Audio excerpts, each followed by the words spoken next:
আমি যদি আমার দুইটা হাতকে এখানে উপমা ধরি, আমার প্রথম ডান হাতে আমি যদি আজকে আমাদের বিরুদ্ধে যে সকল অভিযোগ রয়েছে সেগুলো নিয়ে আমি জবাব দেবো, এবং দ্বিতীয় হাতে আমি বলতে চাই আমাদের বিরুদ্ধে যারা অন্যান্য দলগুলো রয়েছেন তারা আজকে কি কি ফিরিস্তি করেছেন এই নির্বাচন বানচালের ক্ষেত্রে।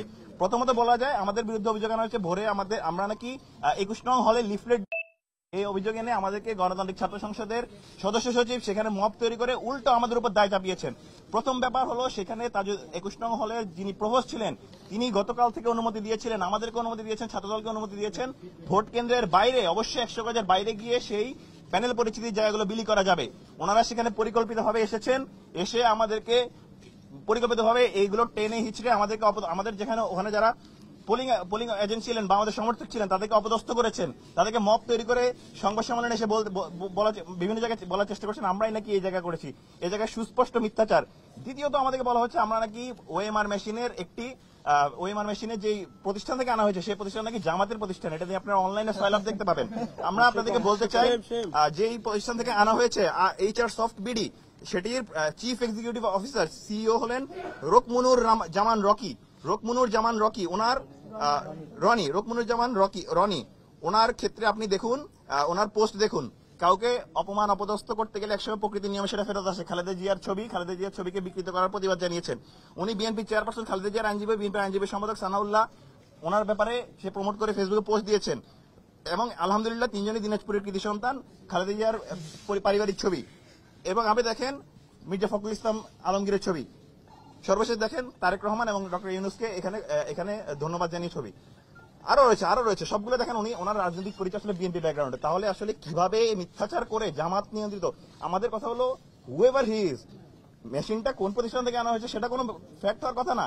সে যদি যদি মেশিনের কোনো ত্রুটি রয়েছে কিনা, মেশিনকে আসলে ওএমআর মেশিনের কোনো ফল্ট রয়েছে কিনা আপনি সেটা এরর করুন।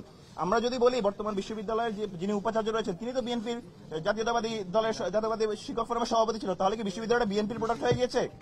সুতরাং আপনারা মিথ্যাচার বন্ধ করুন, আপনারা শিক্ষার্থীদের ম্যান্ডেট নেওয়ার চেষ্টা করুন, শিক্ষার্থীদের অধিকার আদায়ের ক্ষেত্রে কথা বলার চেষ্টা করুন। সেগুলো না করে আপনারা যেহেতু মিথ্যাচার করে যাচ্ছেন এবং কি কি করে গিয়েছেন আমরা সেটার কথা বলছি। আমরা বাম হাতের দিকে আসি। এবার ছাত্রদল এবার কি কি করেছে। ছাত্রদল আজ কেন্দ্র দখলের চেষ্টা করেছে তাজউদ্দিন হলে ভিপি এজিএস সহ গিয়ে সেখানে কেন্দ্রের ভিতর প্রবেশ করার চেষ্টা করেছেন, সেখানে সুস্পষ্টভাবে বলা হয়েছে কেন্দ্রের ভিতরে প্রবেশ করতে পারবে না। সেখানে তখন তারা গিয়ে এখানে ভোট কারচুপির চেষ্টা করেন, তখন উপস্থিত সাধারণ শিক্ষার্থী সহ আমাদের সবাই মিলে সেখানে প্রতিরোধ গড়ে তোলেন। এই জায়গা থেকে আমাদের স্পষ্ট বার্তা যে কেউ কোনো প্রকার কেন্দ্র দখলের রাজনীতি এখানে করতে পারবে না। এই যে ছাত্রলীগের রাজনীতি করে গিয়েছে, ছাত্রলীগের কেন্দ্র দখলের রাজনীতি এখানে আর নতুন বাংলাদেশে চলবে না। শিক্ষার্থীরা তাদের মতামত দেবে, শিক্ষার্থীরা তাদের ভোটাধিকার প্রয়োগ করবে, যাকে খুশি তাকে বাছাই করবে। দ্বিতীয়ত তারা বঙ্গমাতা হলে, সাবেক বঙ্গমাতা হল বর্তমান 15 নং ছাত্রী হলে তারা যেটা করেছে, তারা শুধুমাত্র একটি ভোট কেন্দ্রে যে কালি দেওয়ার আঙুলে যে সেই কালি দেওয়ার ঘটনাটাকে কেন্দ্র করে তার আগে তিল থেকে তাল বানিয়েছেন। প্রথমত আমরা যখন শুনতে পাই সেখানে ভোট গ্রহণ স্থগিত রয়েছে, আমরা সেখানে যাই, গিয়ে দেখতে পাই সেখানে ছাত্র দলের জিএস প্রার্থী এবং একই সাথে যিনি আরেকজন শিক্ষার্থী 46 বছরের শিক্ষার্থী, ওনারা মিলে লিফলেট বিতরণ করছেন। কিন্তু সাংবাদিক যখন তাদেরকে রেড হ্যান্ড ধরলেন, যিনি ছিলেন শিক্ষার্থী 46 বছর, উনি সেখান থেকে সটকে গেলেন। কিন্তু জিএস প্রার্থী বলছেন এই জিনিসগুলো আমরা আনিনি, বরঞ্চ বলছেন এই জিনিসটাকে শিবিরই এনে এখানে রেখেছে। হাস্যকর এবং দায় চাপানোর রাজনীতি তারা করছেন, এটা আসলে আমাদেরকে খুব বেশি অবাক করে। তারা তারপরে সাংবাদিকের সঙ্গে বাকবিতণ্ডায় জড়িয়ে পড়লেন এবং ভেতরে ঢুকে গেলেন। এরপরে তারা কি করলেন, একদল ছাত্রদলের ভিপি প্রার্থী সহ একদল ছাত্রদলের নেতাকর্মীকে নিয়ে খুবই অন্যায়ভাবে ভেতরে প্রবেশ করে একদম সরাসরি ভোট কেন্দ্র পর্যন্ত চলে গেলেন এবং ভোট কেন্দ্রে গিয়ে মব সৃষ্টি করেছেন, সেখানে গিয়ে ভোট বানচালের চেষ্টা করেছেন, জালিয়াতি করেছেন। সেখানেও আবার তারা প্রতিরোধের মুখে পড়ে। এরপরে তারা বেরিয়ে আসেন, সাংবাদিকের সঙ্গে চরম দুর্ব্যবহার করেন। তৃতীয়ত আমাদের একটু আগে উল্লেখ করা হয়েছে যে বহিরাগতদের অবস্থান চরম আশঙ্কাজনক। আমরা কিন্তু আজকে অলরেডি দেখতে পেয়েছি রবীন্দ্রনাথ ঠাকুর হল থেকে ছাত্রদলের কেন্দ্রীয় একজন নেতা আটক করা হয়েছে। সেই জায়গাটা আমরা দেখতে পাচ্ছি কি পরিমাণ ঝুঁকির মধ্যে এবং প্রশাসন কি পরিমাণ উদাসীন রয়েছে একটি বিশেষ দলের প্রতি, সেটা আসলে দেখা যায়। বাকচাষের ব্যাপারে আসি, গণতান্ত্রিক ছাত্র সকালবেলা তারা মব তৈরি করলেন, যদিও আমাদের প্রভোস্ট স্যার সেখানে বলেছেন যে 100 গজের বাইরে করতে পারবেন, লিগ্যাল গ্রাউন্ড রয়েছে। ধরে নিলাম আমাদের লিগ্যাল গ্রাউন্ডের ব্যাপারে তাদের অভিযোগ রয়েছে, তারা সেখানে অভিযোগ দিতে পারতেন, তারা প্রভোস্টের কাছে জানাতে পারতেন, রিটার্নিং অফিসারের কাছে জানাতে পারতেন। তারা সেটি না করে কি করেছেন, সেখানে পরিকল্পিতভাবে মব তৈরি করেছেন, সেখানে লাইভে গিয়ে আমাদেরকে সেখানে বিকৃতভাবে উপস্থাপনের চেষ্টা করেছেন। এগুলো কোনোভাবেই নির্বাচনের সুস্থ পরিবেশে আসলে রিপ্রেজেন্ট করার মতো আচরণ না।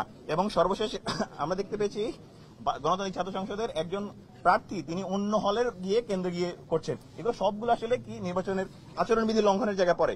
এবং প্রশাসনের ক্ষেত্রে যে জায়গাগুলো আমার ভাই উল্লেখ করেছিলেন যে ওনাদের সার্বিক অব্যবস্থাপনা রয়েছে, ওনাদের যে ত্রুটি রয়েছে, এবং 2টা কেন্দ্র রয়েছে যেখানে আসলে 2 ঘন্টা পরে আসলে 1 ঘন্টা পরে নির্বাচন কার্যক্রম শুরু হয়েছে। 3 কেন্দ্রে সাময়িক সময় স্থগিত ছিল এবং পোলিং এজেন্ট নিয়ে চরম অব্যবস্থাপনা ছিল। বহিরাগতদেরকে তারা আটকাতে পারেনি। বহিরাগত যে আনাগোনা এবং ছাত্রদলের সাবেক প্রাক্তন শিক্ষার্থীরা যাদেরকে তাদের উপর মনে হয় জুজুর ভয় রয়েছে, সেই জুজুর ভয় তাদেরকে আসলে দূর করতে পারেনি। এবং তাদের হল সংসদে যে পেপার ভুল ছিল, তাজউদ্দিন হল সংসদে যে পেপার ভুল ছিল, সেই ব্যালট পেপারে ছবি না যুক্ত হওয়া, সেই জায়গাটাও তাদের ত্রুটি রেখেছে। যদিও দেখা গিয়েছে সেই জায়গায় আবার অনলাইনে বিভিন্ন ছাত্রদলের সাবেকরা মত তৈরি করছে, সেখানে তৈরি করছে ছাত্র শিবির নাকি ভোট চুরি করছে, ছাত্র সংস্থা নাকি এখানে করছে।